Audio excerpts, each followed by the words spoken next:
The novel pleasure of a cruise was making people unbend. Practical jokers were already getting up to their tricks. There was a good deal of singing. People were in high spirits. All around, glasses were being filled. Frederic was thinking of the room he'd be living in Paris, of an idea for a play, of subjects for a painting, of future passionate affairs of the heart.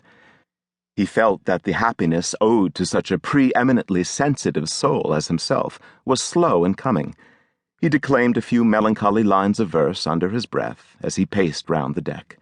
He made his way forward, beside the ship's bell, and in the middle of a circle of passengers and crew saw a gentleman busily flirting with a young country girl as he fingered the gold cross she was wearing on her breast. He was a burly fellow, 40-ish, with crisp, curly hair, his stocky frame squeezed into a velvet morning coat. His cambric shirt had two flashing emerald studs, and his baggy white trousers fell over a bizarre pair of red Russian leather boots, trimmed in blue. Unperturbed by Frederic's presence, he turned several times to give him a quizzical wink. Next, he offered cigars all round. Then, no doubt bored by the company, he walked away. Frederic followed him. First, they discussed the merits of different sorts of tobacco, and from there, by natural progression, turned to women. The man in the red boots proffered the young man advice, expounded theories, told a story or two, quoted himself as an example, all in a friendly way, and with an amusingly shameless candor. He was a Republican, much traveled, knew all about the theater, restaurants, and newspaper offices from the inside, was on good terms with all the leading actors and actresses, whom he referred to familiarly by their first names.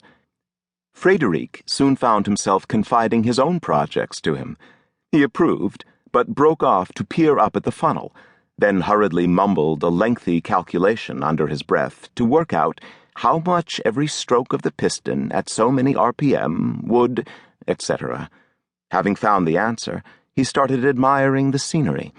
He confessed he was glad to have got away from the office. Frederic was beginning to warm towards him, and couldn't resist asking him his name.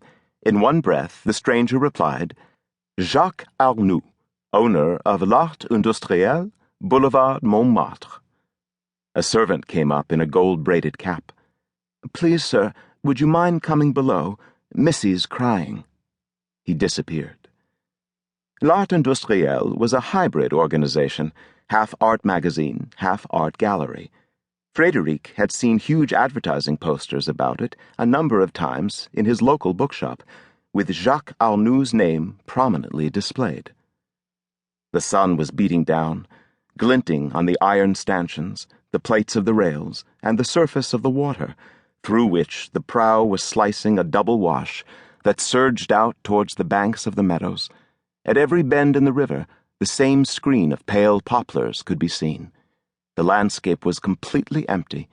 In the sky, tiny white clouds hovered in suspended animation.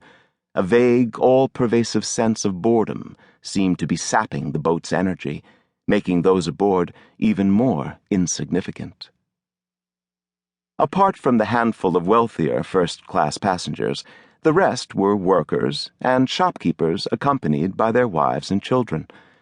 As the habit at that time was to travel in shabby clothes, almost all had on old skullcaps or faded hats, threadbare black coats frayed at the elbows from rubbing on desks, or frock coats with button-tops ragged from constant wear at work in the shop.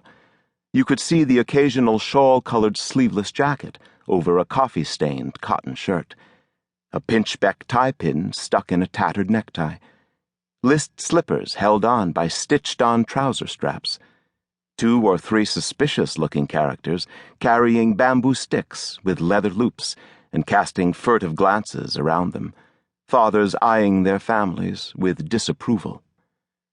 People were chatting, on their feet or squatting down on their luggage. Others had dropped off to sleep in a corner.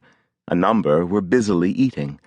The deck was littered with walnut shells and cigar stubs, pear skins, and leftovers of cold meat produced from paper wrappings.